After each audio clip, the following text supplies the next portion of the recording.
apa. Benar. Di sini sudah ada kuasa hukumnya, mungkin kita bisa langsung tanya ya. Sebelum kita ke Pak Mudor nanti ya. Betul. Untuk kalau Bapak melihat kasus hukum ini Pak, ini apakah ada hubungannya dengan mafia tanah atau seperti apa? Ya kalau saya bukan ada hubungannya, memang ini mafia tanah yang bermain. Okay. Mafia tanah dan mafia hukum ya, harus digarisbawahi. Mafia hukum itu ada saya, ya, pengacara itu mafia. Karena pengacara itu 80% munafik, ya. Saya sebagai ketua organisasi itu saya paham betul anak buah saya yang munafik yang gini kita keluarkan. Karena sekarang tuh banyak organisasi advokat baru, ya, ada namanya Pari, ada namanya mobil Ferrari, ada namanya Peradan, banyak. Jadi kalau sudah masuk mafia hukum, ya ini ada aparat penegak hukum. Mohon maaf Pak, jadi ada dari kejaksaan, oknum ya, pengacara juga oknum pengacara, gitu kan. Oknum hakim, gitu kan, oknum polisi, gitu kan. Ini bermain di tingkatan oknum hakim, gitu istilahnya. Nah, oknum hakim ini saya sangat miris sekali. Orang ini tidak pernah punya surat-surat asli, gitu ya. SK itu ada 2 lembar. Nanti biar dari BPN mengatakan, cuma dia ada 1 kopi. Yang 2 itu, lembar yang kedua itu kan alamat di mana orang tuanya berada itu nampak. Kalau Mukti yang di Gebang ini semua orang di Gebang tahu, mulai lurah, mulai cari, mulai apa tahu bapaknya Pak Aza, anak daripada Pak Zain Umar yang punya lahan sekitar 12 hektar lebih, ya, yang kena Landor Forum dan sekarang kena Lingkar Timur yang sertifikat 6 hektar. Jadi yang bermasalah itu SK. Ini lucunya lagi mafia ini, mafia hukum, pengacara maupun hakim ya, ini bermain. Jadi yang sertifikat ini dibuat rebutan.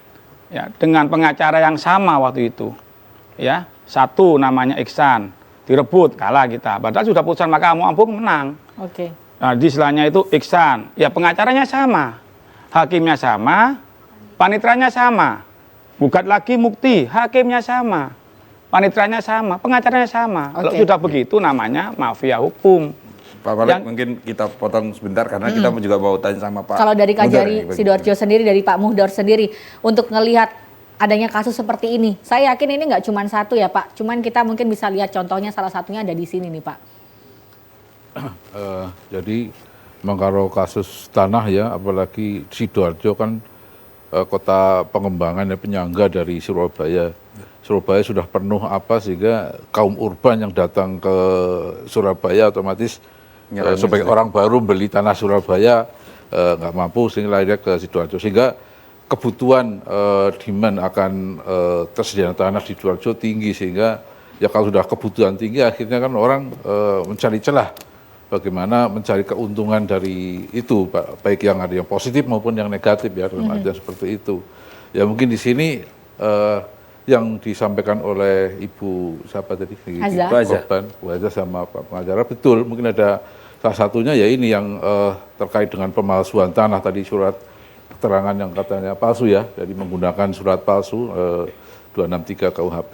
Dan di kami perkaranya sekarang sudah P21, jadi apa yang disampaikan benar dan itu tidak pidana, makanya kita menyatakan berkas tersebut lengkap dan sudah di P21. Dan dalam waktu dekat, rencananya kalau nggak besok lagi kita limpahkan ke pengadilan untuk disidangkan. Oke, berarti sudah nanti setelah ini akan ke pengadilan ya? Yeah. Oke, saya pengen bertanya kepada Wahbub Sidoarjo di sini. Tadi sempat disebutkan ya, kalau Sidoarjo ini jadi incaran mafia tanah, karena memang kan tanahnya ini adalah banyak pengembang di sana. Bapak kalau nanggapinnya seperti apa nih Pak dari pemerintah Sidoarjo sendiri? Terima kasih Mbak. Tadi alhamdulillah tadi disampaikan sama Pak Kajari bahwa Sidoarjo itu adalah kota penyangga gerbang Kartasusila. Ya, dengan kota provinsi, penyangga Provinsi Jawa Timur, Sidoarjo, mau tidak mau adanya Perbub RT RW. Jadi banyak pengembang karena asasnya itu Sidoarjo itu untuk pengembangan lebih mudah.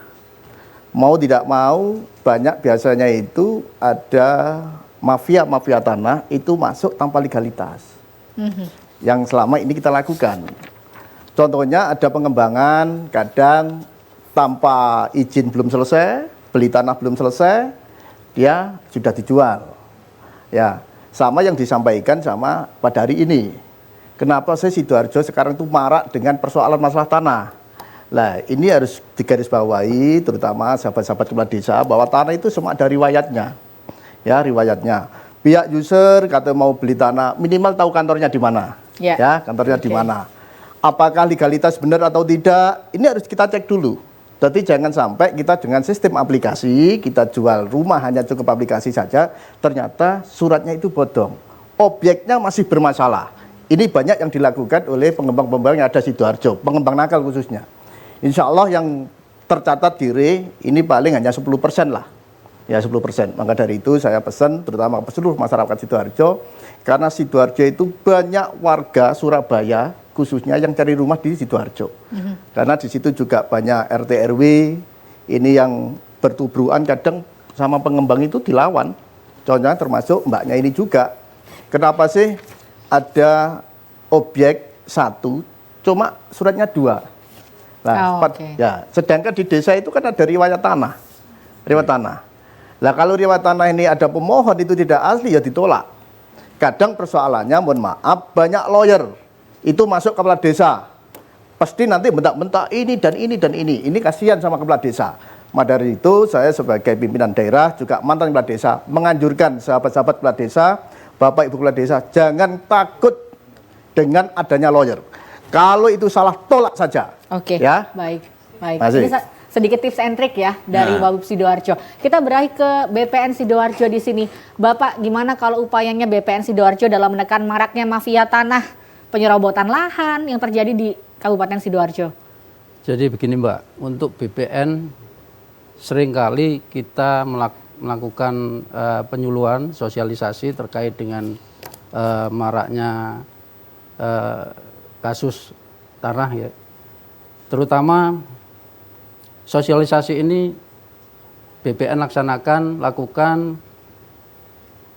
pada saat kegiatan PTSL, pendaftaran tanah sistematis lengkap.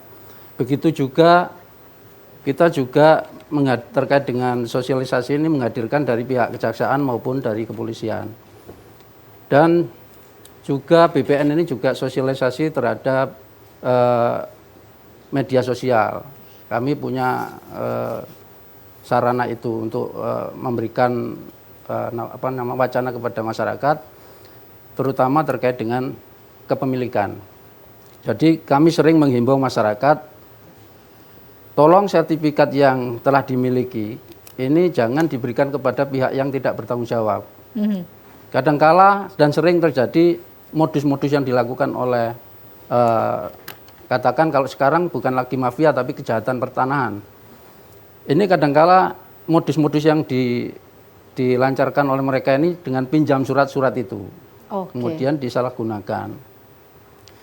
Dan terkait dengan penguasaan fisik, terutama terkait dengan tanah garapan, kami juga mengimbau kepada pemilik agar memelihara batas. Ya, tanda batas juga harus dipasang secara jelas dan kemudian agar digarap tanahnya sendiri. Kemudian kalau memang ada terjadi sewa menyewa juga harus jelas dengan bukti-bukti tertulis. Baik. Nanti kita akan lanjutkan lagi Pak. Siap. Ya di segmen berikutnya. Jangan kemana-mana, tetaplah bersama kami.